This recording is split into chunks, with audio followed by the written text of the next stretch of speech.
Hello, everybody, and welcome to this week's episode of iCast Fireball, an actual play 5e D&D adventure where we go through the campaign Skulls and Shackles.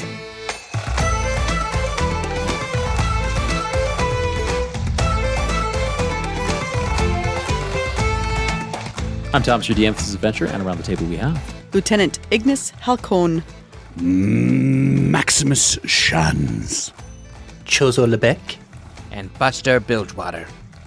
Before we do the recap, I just want to put it in here. We are seeking Word of Recall questions. We are doing Word of Recall questions for episodes 49 through 59, and we need them to be sent to our email, Discord, or our socials by January 7th, 2026. So please get us your questions for those episodes, starting with Composers and Posers and Oh Captain, Who's Captain?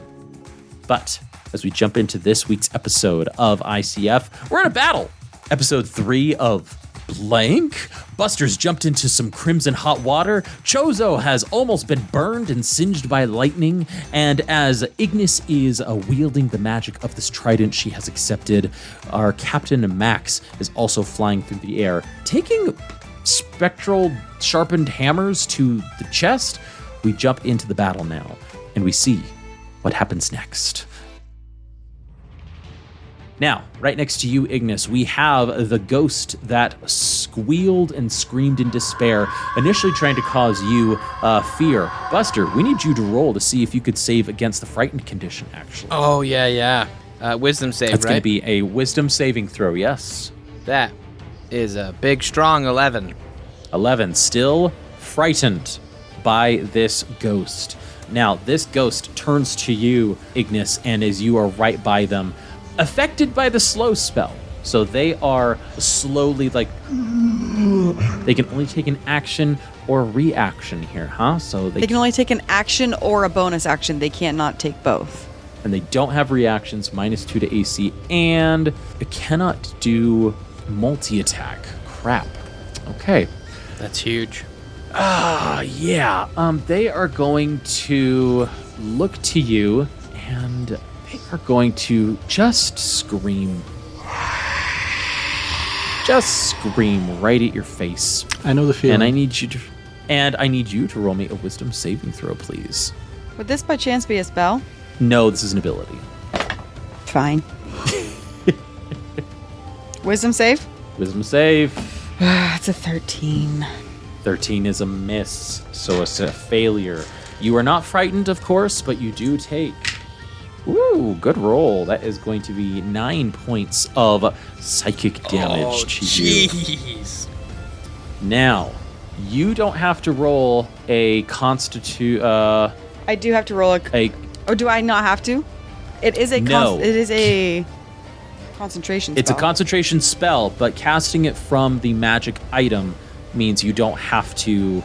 You are not doing it. It's the item itself. That's why the DC is lower. Sure. Than if you had cast it yourself. Great. But great. That is going to be their turn. And now we jump to the dead ghost, who is definitely not going to take any turns. Okay, we have to resolve a few other things before we get to the top of the round here for Max. Chozo. That's me. You are at the stern of the ship. Sorry. I just, before you make this really cinematic moment, the slow spell does... A creature affected by the spell makes another wisdom saving throw at the end of its turn. Ah, okay. Thank you. So that ghost can make a... Steven's... Natural 1. Okay. I just wanted to be fair. Thank you. Thank you. Chozo. That's me. You're at the stern of the ship, and you see the lantern that exploded and the ghost that dissipated in front of you. And as you see the spot where the lantern was, you hear this like sucking sound. Almost like all of the air surrounding it is getting sucked into this spot. And as you can see, you can actually see this blackness, this inky blackness start to form in like this circle. And I'm going to need you to roll me a strength saving throw here to try not to get pulled forward and get damaged by this. Oh boy, how fun. Chozo said with such enthusiasm. That is a 12, he said with glee. 12. as you get sucked towards this blackness, as it is sucking everything around it, you are moved 10 feet closer to it to be right next to it, and you are going to take some force damage, trying to, you don't get pulled in. I'll say, like, you're not going to be like your head's stuck in there or your hand's stuck in there, but you are going to take some force damage having to resist as like this. It's almost like the G-forces are trying to like pull, like just, I don't even know what I'm talking about physics-wise when it comes to G-forces. It's just such a strong motion pulling you in. You trying to hold yourself out. You can't come away unscathed without taking some damage. That damage is... Might one say that it's like a sensation of when a ship sinks into the water, and if you're too close to the ship, it will pull you under with it as it sinks? That is a great description there. Yes, that. That is what it is. Primal fear. Hey. Primal fear of being at sea. Chozo, you take only 15 points of force damage. Okay. As your head, you like hold it back and it's just before the circle just and dissipates. Fascinating. Fascinating indeed. Now, further down, not too far from you, but enough to where you feel you might be a safe distance away, 10, 20 feet away, 10, 20, 30 feet away from your current location. The other lantern starts to flicker. The other lantern almost has like this dripping sensation as it the fire spilled out of it, and it just falls onto the deck. And as you look at it, Chozo, this final drip, as it hits the deck, explodes into a column of black fire that licks the sky. And as you look into this fire reaches almost up to where you are, just 10 feet from you, a 20-foot radius circle, just this column of black, unearthly flame.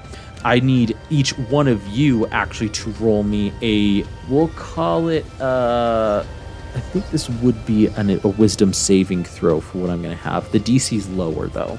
I'm not on the ship, though, so it doesn't really...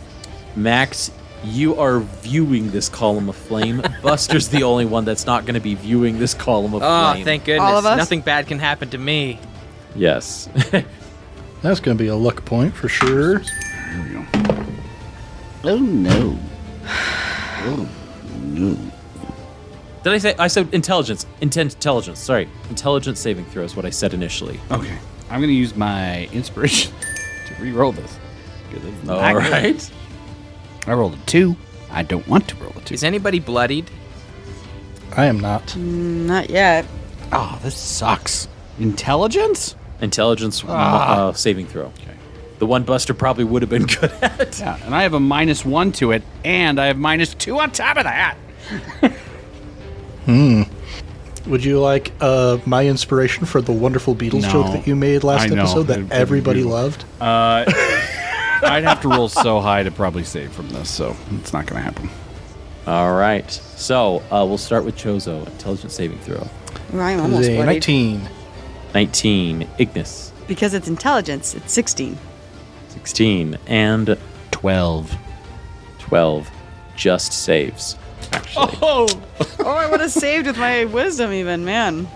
As you look into this column of flame and fire, the blackness, you can actually see through it.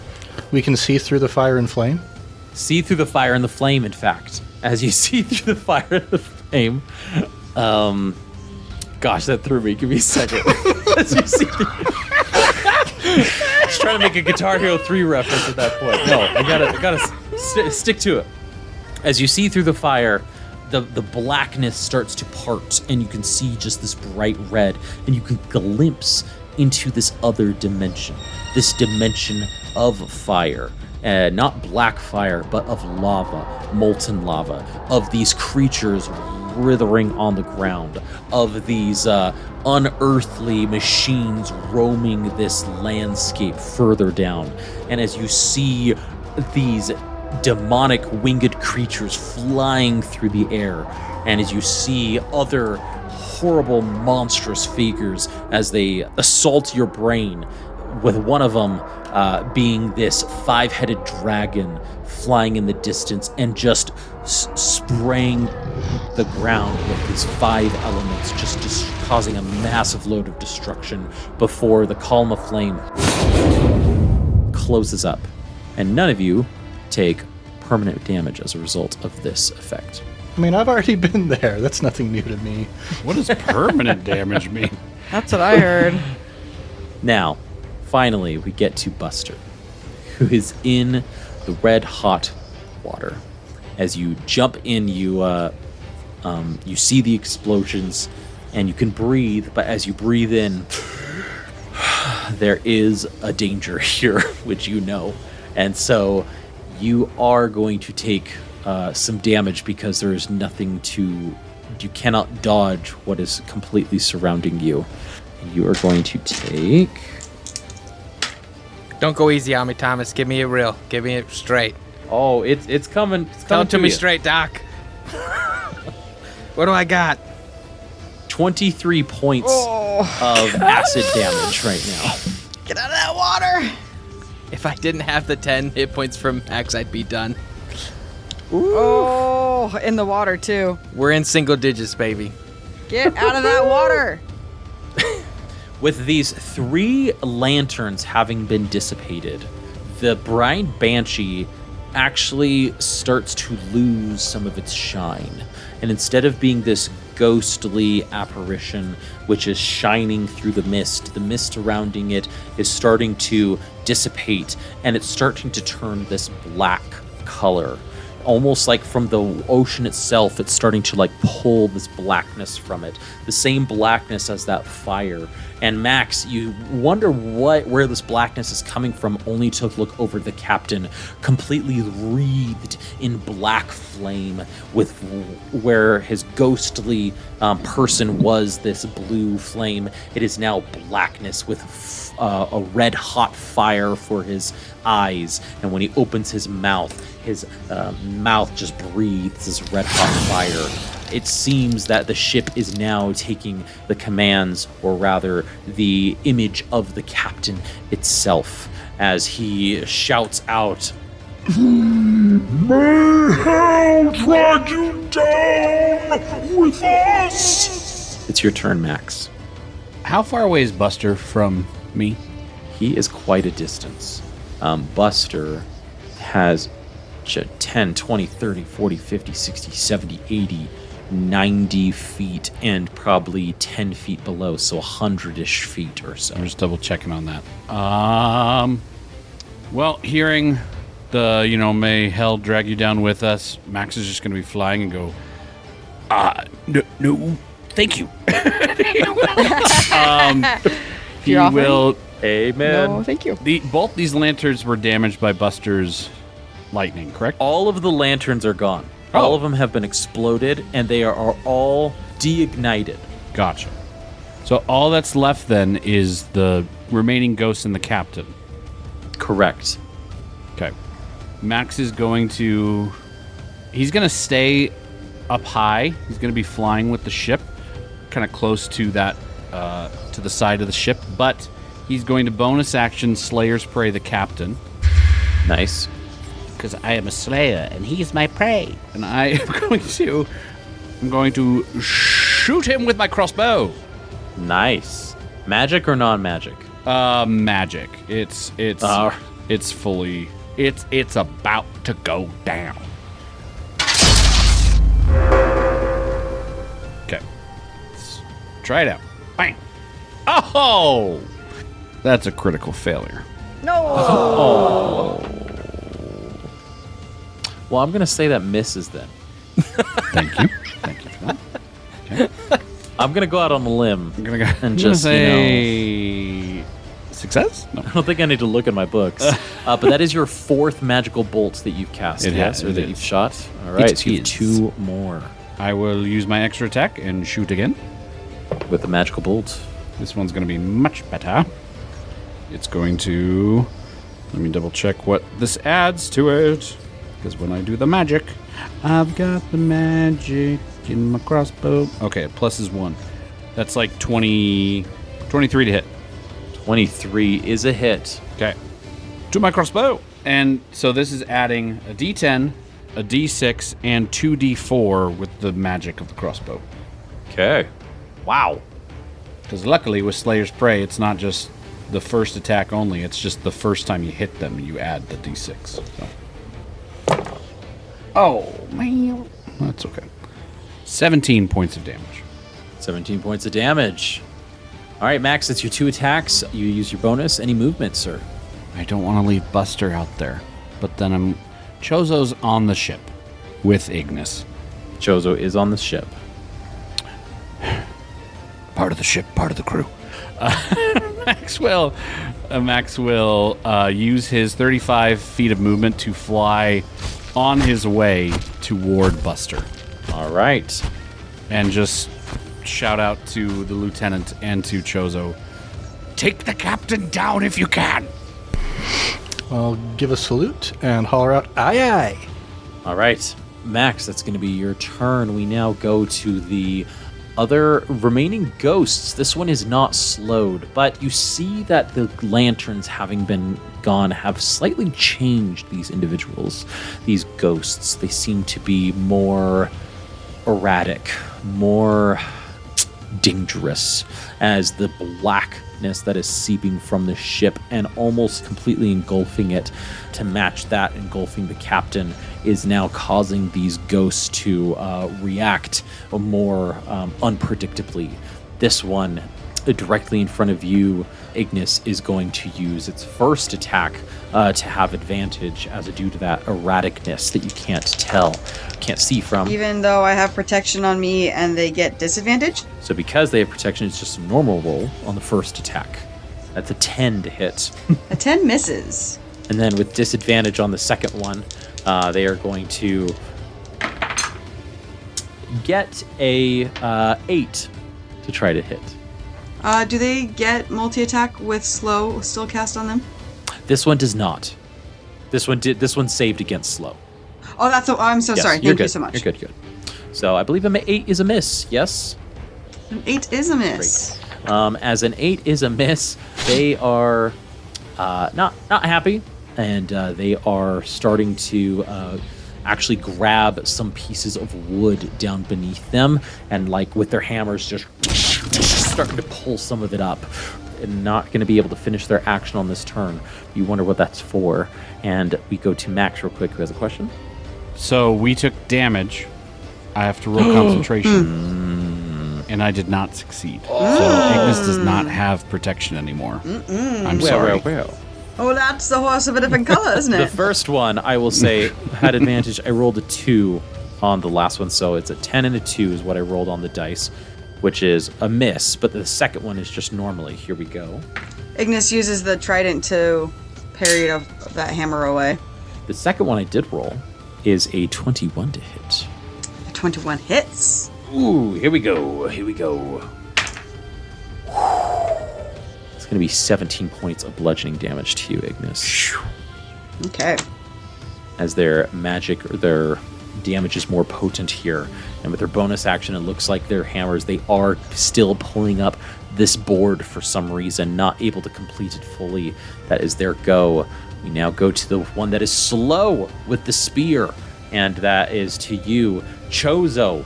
You've somehow caught the eye of this ghost. You don't know why, but probably because you gambited away his spectral spear, her harpoon. And so he's going to and chuck it towards you. He threw it very slowly. Is there a chance I can dodge? Well, it's weird because physics have to be obeyed, but because it's supernatural and spectral, it also comes slowly. Not slow enough for you to be able to dodge out of the. That's just for theme. It's not mechanically. But they did roll a. Jeremy Crawford has said that magic and physics are not the same thing. So. There you go. It is only a 4 on the die, getting it to a 10. Oh boy! Thank goodness. And that's their turn because they're slowed. So they're gonna roll a wisdom saving throw. Ooh. No, that's a 9 on the wisdom saving throw. They're still slowed. And now we go to the captain themselves, who is not slowed. They rise to the air. As they rise up, flying, their hands outstretched with 2 swords, one in each hand.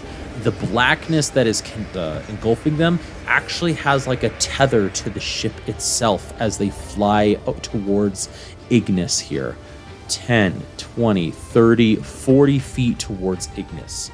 This blackness, as it just is connecting him, grounding them to the ship, to Ignis, they come up to you, and as they open their mouth, you just hear noises that shouldn't be coming from somebody's mouth.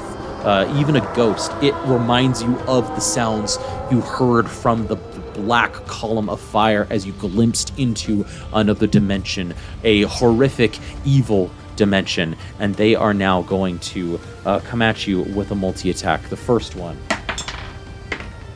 only a 10 to hit. To me? To you. The second, however, A 10 misses. Yes, the second, however, is, there we go, a 23 to hit. A 23 does hit. And with their necrotic damage, their sword leaking this black fire that drips onto the ship itself, that's going to be 3d8 necrotic damage. 17 points of necrotic damage to you. Was it a ray of necrotic, or he grabbed her? This is a sword, so it... Okay, so as the sword comes across and slices across her, and as it leaves her body, she reaches out and grabs the hilt of it with the same hand that the ghost is holding on to it with her quick dexterity, and the back of the blood coin gauntlets that she has on starts to glow. And I can reduce damage by 1d10 plus my constitution modifier. Nice! Very nice. How do I not have a d10 out? I never use a d10 apparently. Nice. Look at that. Something spell Pam Pete Okay. did actually came in useful for once. Something worked. Something worked. Okay. Okay. And my constitution is high. Plus 2. So it was 17. Yes. And I reduce it by 7. So 10 points of damage to me. Nice. It's not bad. A good use. A good use for sure. That is the captain's turn, as he has expended his multi-attack, unable to direct others on his ship to take action, feeling he had to jump in now on his own. Chozo, we jump to you, and then we're going to jump to Buster, and then Ignis. Yeah, well, the problem isn't on the Satyr Song anymore. The problem is on the Brine Banshee. So I think the Sleet Storm needs to be on the Brine Banshee and not on the Satyr Song.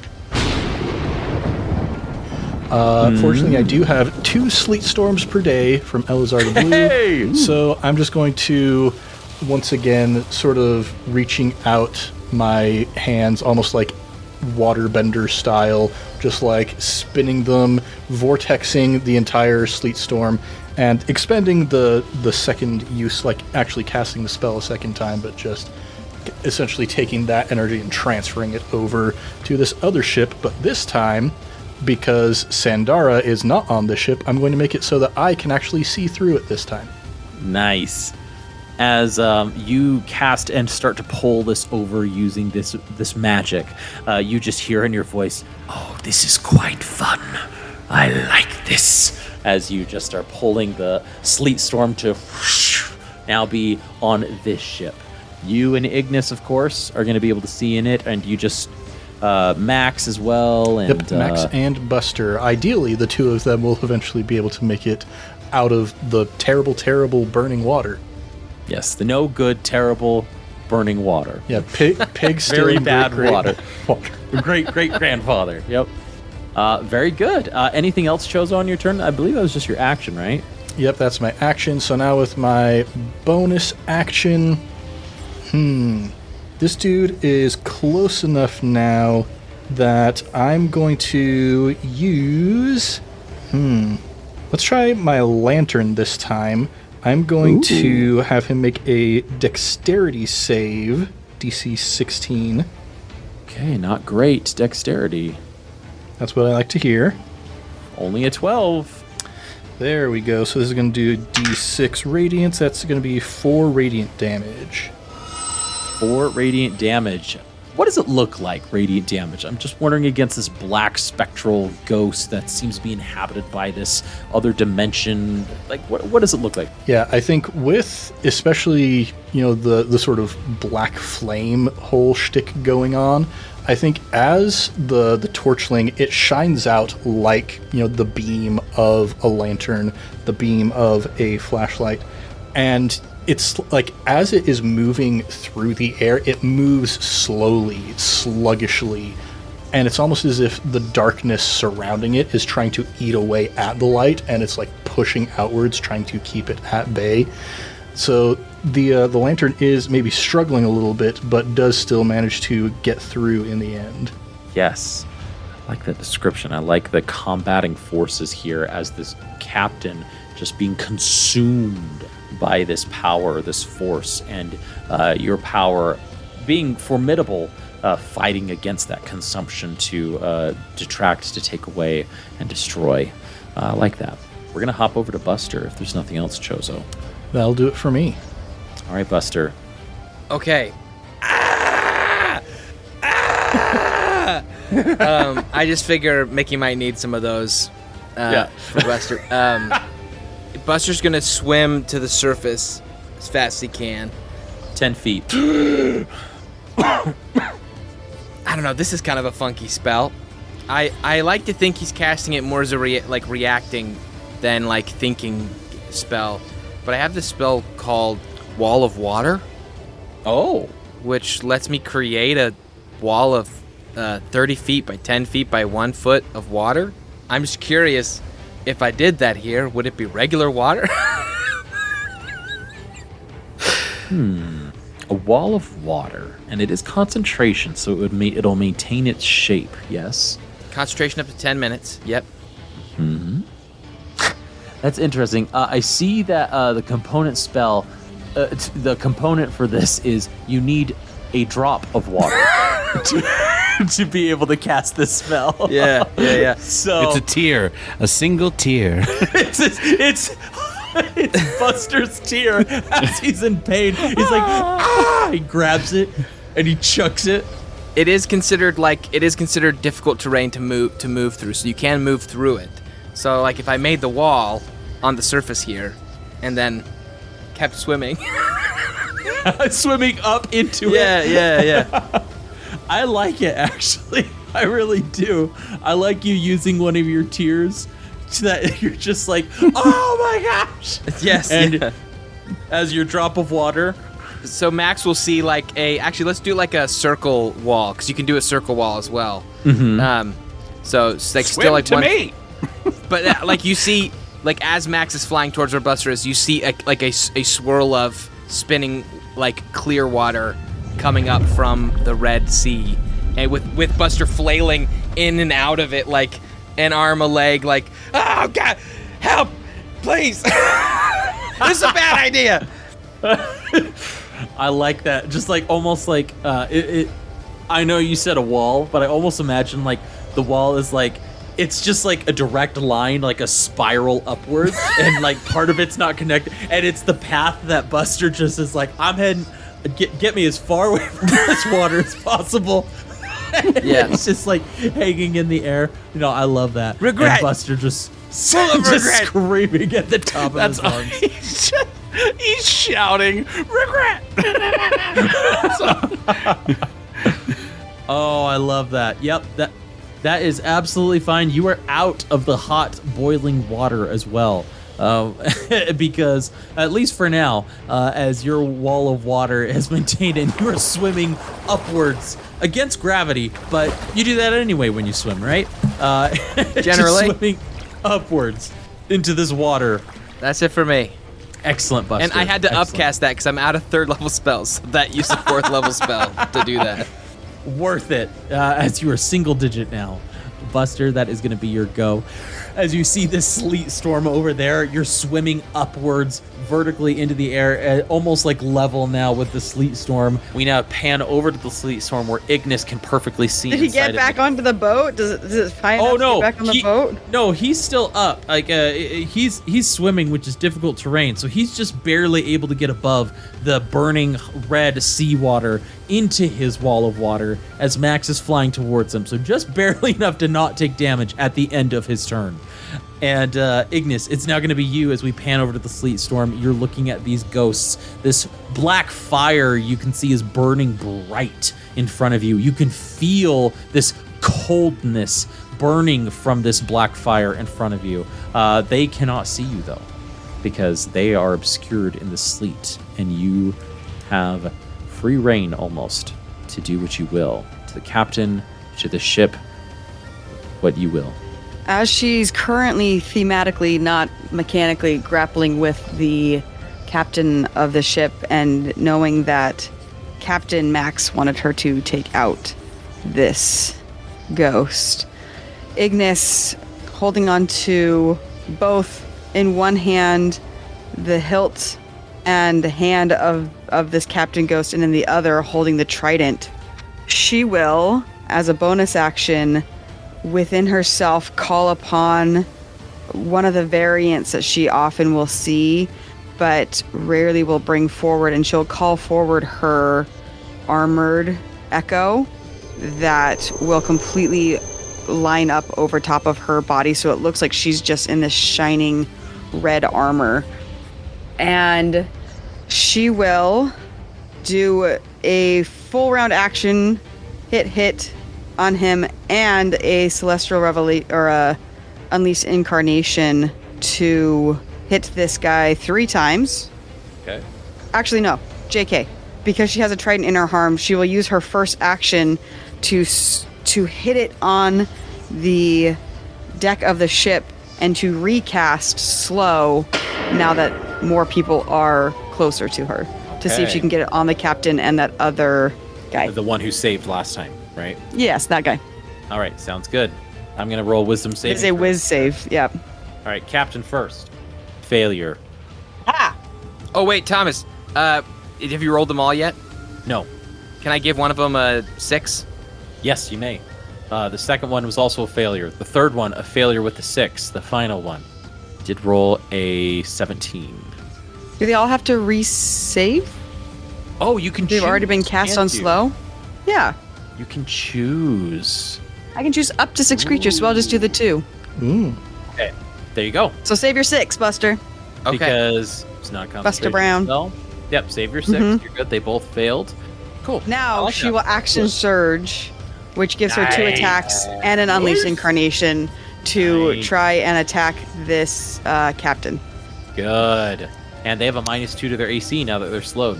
Correct. Which is why I had to do it in the right order. Ha! A 19 is the first one. Your turns always feel so visceral. 16 for the second one. What was the first one? Sorry. 19. That's a hit. Does a 16 hit? Is also a hit. Nice. Ooh, and that's a 22. Oh yeah, definitely a hit.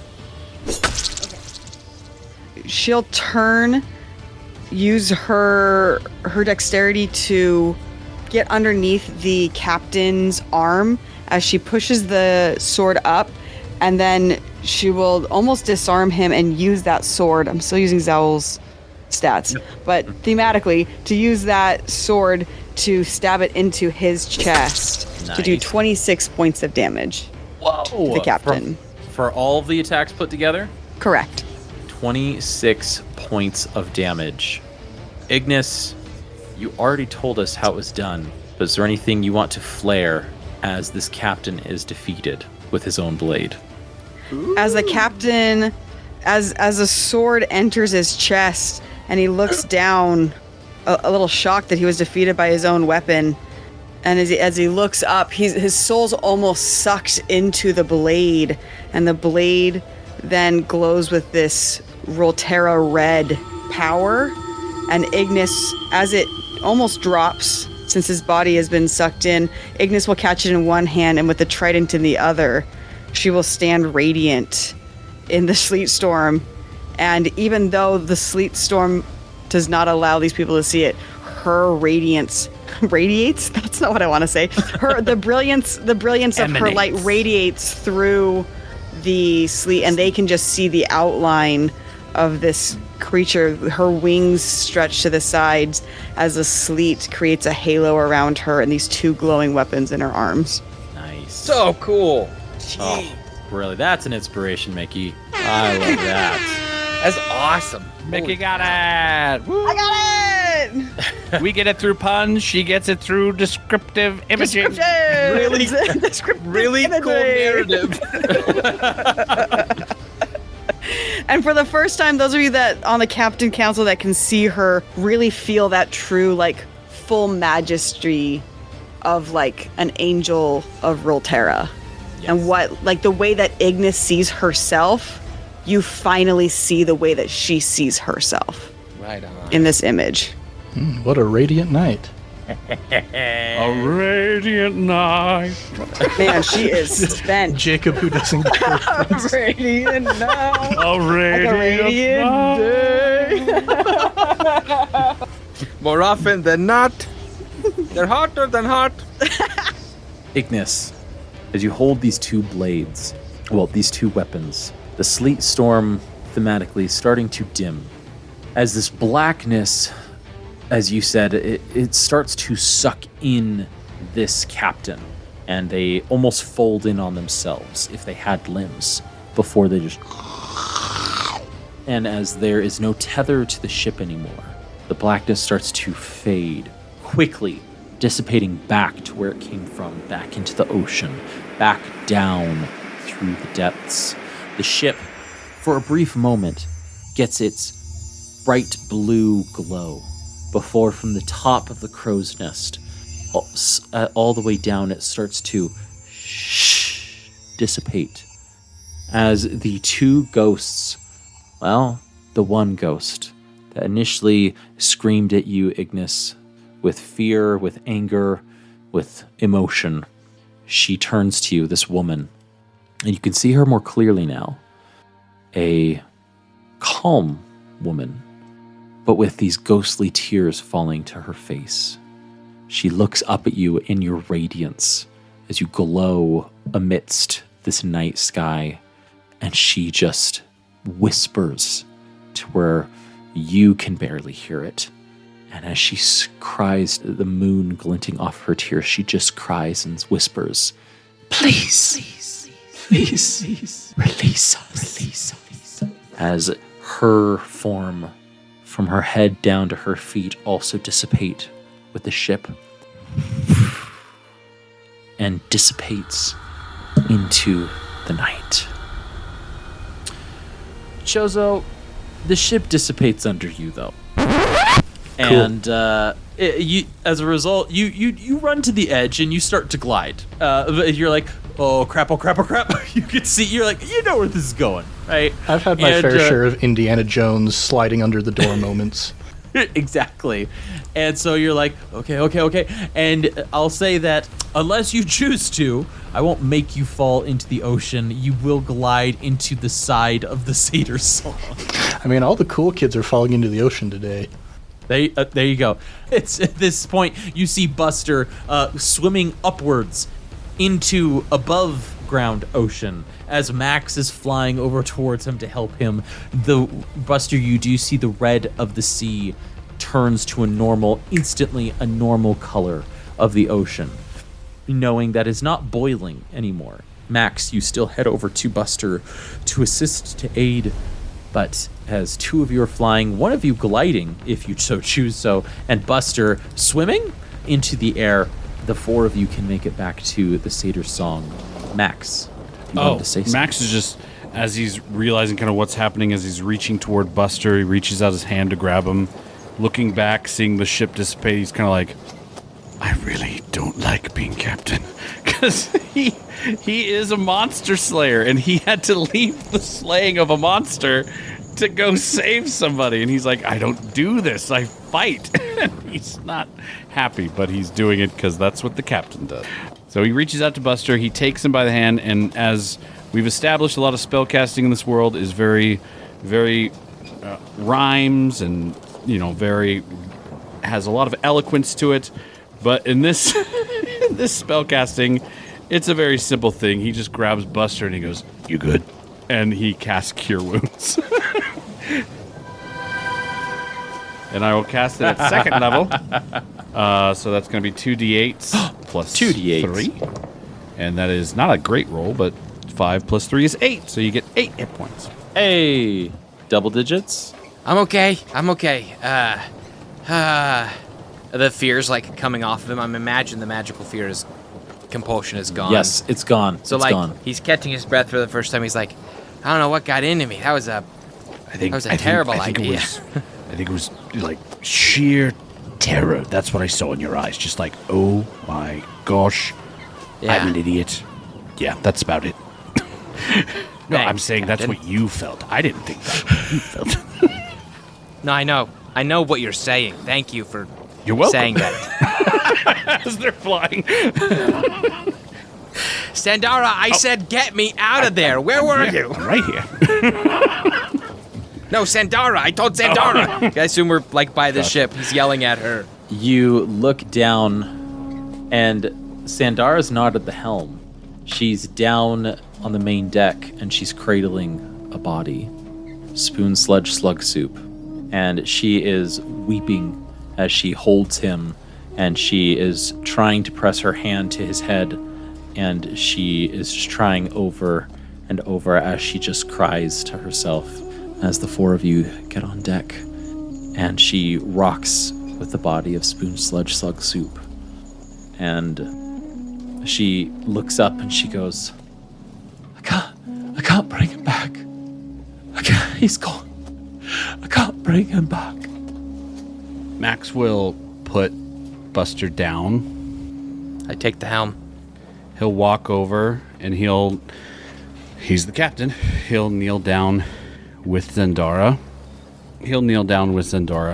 And just be there with her. Not saying anything because he knows nothing that will be said can help. But being there can help. Ignis will walk over to the starboard side of the ship where there are crates and other nautical things kept, and she will pull a off-white tarp from the pile and bring it over and lay it next to Zendara as an offering for a burial shroud when they're ready. But other than that, she just takes a step back and allows her to be in that grief. The crew starts to come on deck. Quickly at first, and then they slow as they see Sandara rocking back and forth, quiet.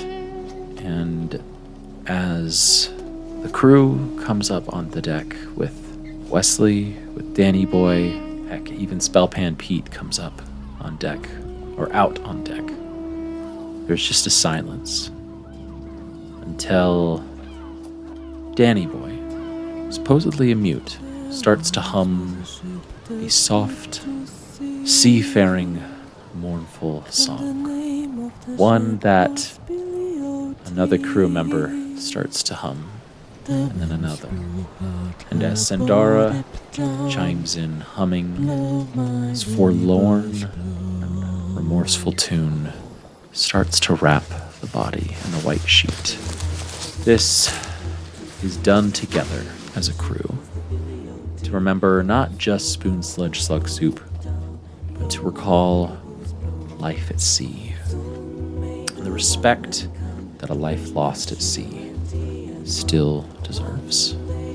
Sandara closes it out by wrapping him tightly and carrying him herself down below.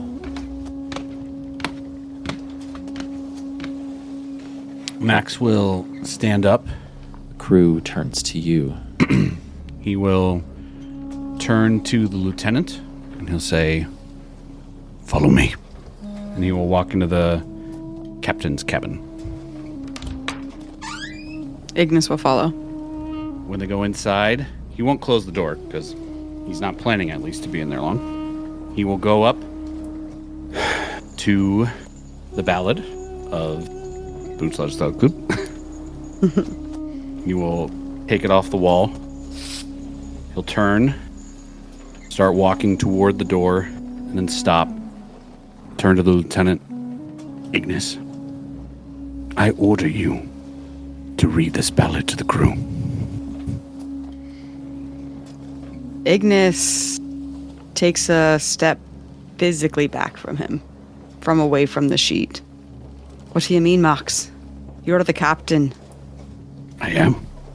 And the captain can bestow responsibility. And I would like to bestow this upon you. Ignis, we both know this is temporary, me being in this position. We both know that you want it someday. And this is something a captain does. She thinks about that for a moment, and as her hand starts to reach for the paper, and then you see that she kind of gets an idea. She turns and walks over to her altar of Rolterra, and she grabs a few things and holds them in her hands. And as she walks out onto the deck, she'll pull the sheet from Max. And as she comes out on deck, not the whole of the crew, but everyone who is assembled on deck, she will walk to that front mast and put the ballad. She'll pull out her knife and stick it to the mast like we did for Glenn Levitt. And then she'll kneel down, and with the things in her hands, one of the things is a bowl filled with sand, and she'll pull out of her bag the long incense stick. And as she stands up and turns to the crew, since obviously we've done this once before, they kind of know what's coming. She will take the incense stick and hold it out to the crew for everyone to see.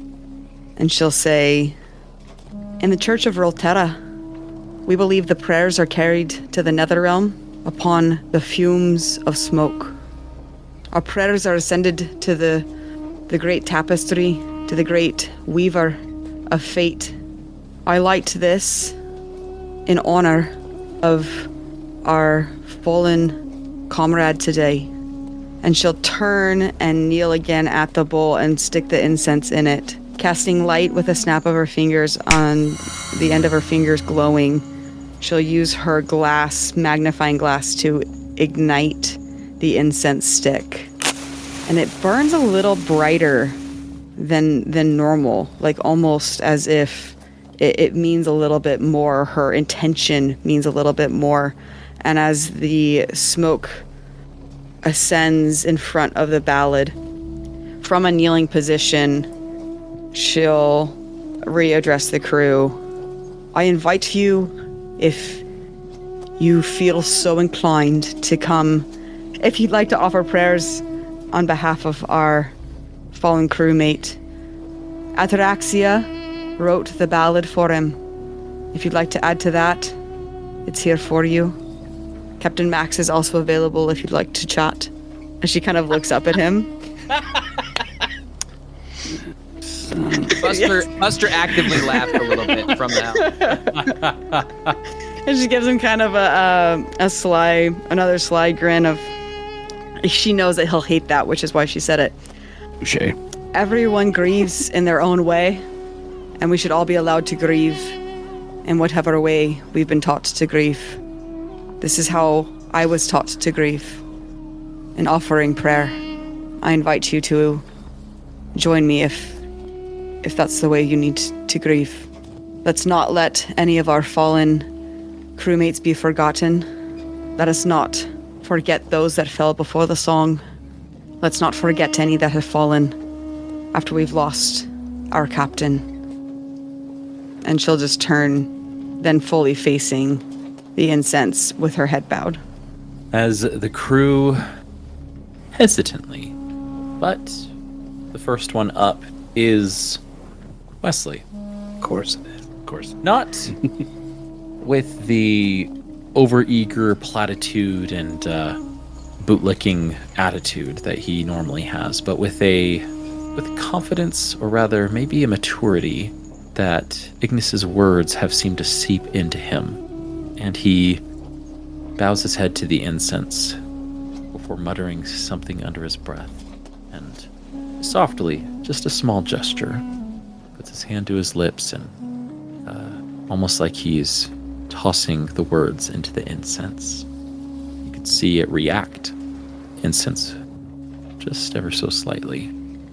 But it does prompt others to slowly, methodically, and reverently walk up as Ignis looks on, and some do go talk to Max.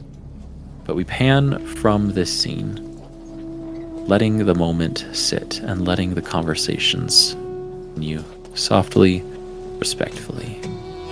And that is where we're going to end this week's episode of iCast Fireball.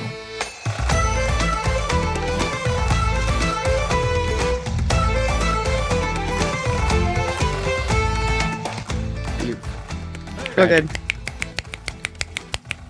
I like to imagine Chozo's was good to up play, with guys. Buster. Felt At really the helm. good. Yeah. Well, and that's the first thing that Chozo's seen. He's only been on the ship a couple of days. He doesn't know about I love that. the ballads and their grief process. Very true. Yeah. That was beautiful, Mickey. That was great. Great handoff, Yeah, that was a good invitation, Jake. Yeah, that was good. Remembering the forgotten? Imagine that. In Max's mind, he's thinking like, eventually Ignis will probably one day get command in one way or another, not of the ship, but of something someday. And he's like, this might help. In a better way than she maybe originally. That's Well, players, as always, thank you so much for playing. Listeners, thank you for listening and for following us along as we have a major combat that we just finished 3 episodes in. That was fun. I hope you had fun too. Almost got Buster down. We almost got him.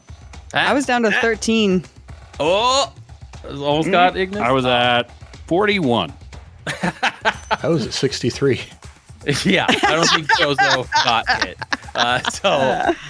But ton of fun. Oh my, that protection of good and evil from good and evil. Oh, that really came in super, super clutch. Critical. That was really, really important. When it Okay, you were want the it, lanterns it's nice. were the lanterns summoning something from the other realm?